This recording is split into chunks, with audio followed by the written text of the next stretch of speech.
First வந்து நம்ம frame எப்படி வந்துட்டு நாடா சுத்துறது அப்படின்னு பார்த்துக்கலாம். உங்களுக்கு வந்து 2 ரிங்கு நான் கொடுத்துருப்பேன். ஒன்று வந்து ஃபுல் ரவுண்டில் இருக்கும், இன்னொன்று வந்துட்டு இந்த மாதிரி ஸ்க்ரூ இருக்கிற மாதிரி இருக்கும். ஸ்க்ரூ இருக்கிற மாதிரி இருக்கிறது வந்து இது நான் உங்களுக்கு தனியாக இந்த ஸ்க்ரூ கொடுத்துருப்பேன். அது இல்லாமல் அந்த மெட்டீரியலோட வர்றதும் இருக்கும். இதை வந்து நம்ம நல்லா டைட் பண்ணிக்கிறது எப்படின்னா, இந்த கொரடு இந்த மாதிரி திருப்பிலி இது மாதிரி இது ரெண்டுமே வேணும். இந்த க்ரீன் கலரில் இந்த ரெட் கலர் இந்த ரெண்டுமே வேணும். உங்ககிட்ட இருந்துச்சுன்னா தான் பெட்டராக இருக்கும் உங்களுக்கு நல்லா டைட் பண்ணுறதுக்கு. இப்படி வந்து ஃப்ரேமில் துணியை ஃபிக்ஸ் பண்ணிவிட்டு டைட் பண்ணிக்கலாம். ஸோ எதுக்கு இதை சொல்கிறேன் அப்படின்னா, உங்களுக்கு வந்து நீங்கள் நார்மலாக லாக் பண்ணுறது இருக்குது அப்படின்னா அது வந்து உங்களுக்கு டைட் கொடுக்காது, இதுதான் டைட் கொடுக்கும். இப்போ வந்து நம்ம நாடா சுற்றுறது எப்படின்னு பார்த்துக்கலாம். இந்த மாதிரி நாடா உங்களுக்கு நான் கொடுத்துருப்பேன் பெரிய சைஸில். இதில் வந்து ஆல்ரெடி சுற்றிருக்கோம், சின்ன சைஸ் நாடா சுற்றிருக்கேன் நான். ஆனால் உங்களுக்கு வந்து பெரிய நாடா வந்து சுற்றி காட்டுறேன். இதில் மட்டும் சுற்றினா போதும், அந்த ஸ்க்ரூ இருக்கிறதுல வந்து நம்ம சுற்ற வேண்டியதில்லை.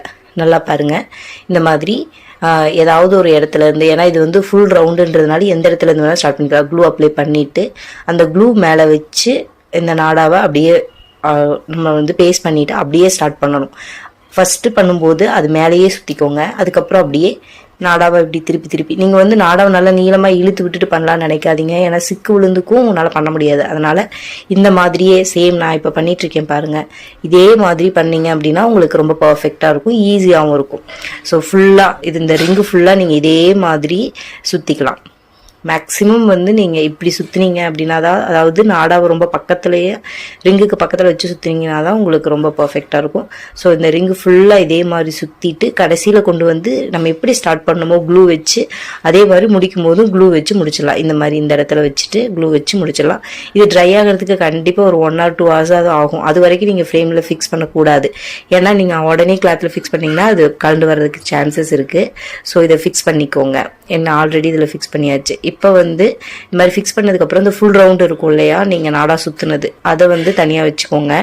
அதை வந்து கீழே வச்சுக்கணும். அடுத்து வந்து கிளாத்து நல்லா நம்ம நீங்கள் முடிஞ்சதுன்னா, நான் பாப்லிங் கிளாத் மேக்ஸிமம் வந்து நான் உங்களுக்கு கொடுக்குறது பாப்லிங் கிளாத் தான். அது வந்து உங்களுக்கு மேக்ஸிமம் உருவிட்டு வராது, பட் சில்க் காட்டன் ப்ளவுஸ் எல்லாம் உருவிட்டு வரும். ஸோ அதில் போடுற மாதிரி இருந்துச்சுன்னா நீங்கள் வந்து ஓவர்லாக் போட்டுக்கிறது மடிச்சிருச்சுக்கிறது அந்த மாதிரி பண்ணிக்கோங்க. இப்போ வந்து கரெக்டாக அந்த கீழே நம்ம நாடா சுற்றிருக்கோம் இல்லையா, அந்த ரிங்கை வச்சுட்டு அதுக்கு மேலே கிளாத்தை நல்லா சமமாக வச்சுட்டு, இப்போ அந்த நம்மளுக்கு லாக் இருக்கு இல்லையா, ஸ்க்ரூ இருக்கு இல்லையா, அதை வந்து மேலே வச்சுக்கணும். மேக்ஸிமம் இந்த மாதிரி கிளாத்தை வேஸ்ட் பண்ணாமல் ஓரமாக போட்டுக்கோங்க ஃப்ரேமை.